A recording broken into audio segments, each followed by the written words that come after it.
صباح الخير.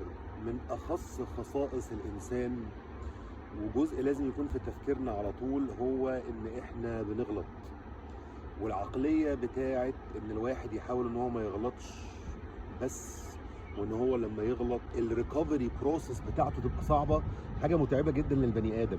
كنت قاعد بتكلم مع واحد صديقي وكنا بنتدبر في قول ربنا سبحانه وتعالى في سورة هود: إن الحسنات يذهبن السيئات. فقعدنا نفكر كده، قلنا هو ليه ربنا قال إن الحسنات يذهبن السيئات؟ هو إشارة إن هو السيئات هتحصل، وفكرة إن أنت ما بتعملش السيئات والفكرة الأيدياليستيك دي مش موجودة. فمعنى كده إن الأبروتش بتاع إن أنت ما تعملش السيئات ده أنت بتحاول على قد ما تقدر، بس هو مش واقعي لأن أنت هتعمل سيئات. يبقى الحل إيه؟ الحل إن أنت تنظف على طول. إن الحسنات يذهبن السيئات. بعد كده قال ذلك ذكرى للذاكرين. وبعد كده قال إيه بقى؟ سبحان الله. واصبر.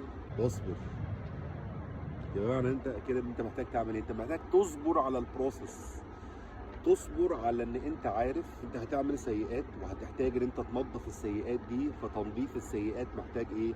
محتاج حسنات. الموضوع ده مش سهل ان انت كل ما تغلط تريكفر، مش سهل.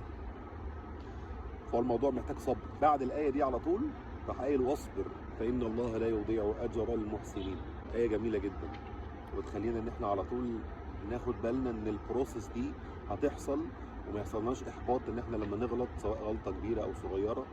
بيخلينا على طول نفكر في الريكفري بدل ما نقعد نفكر في الموضوع نفسه، لان التفكير في الموضوع مرهق ومش هيوديك اي حته. it will not take you anywhere يعني. شكرا جزيلا ونراكم على خير.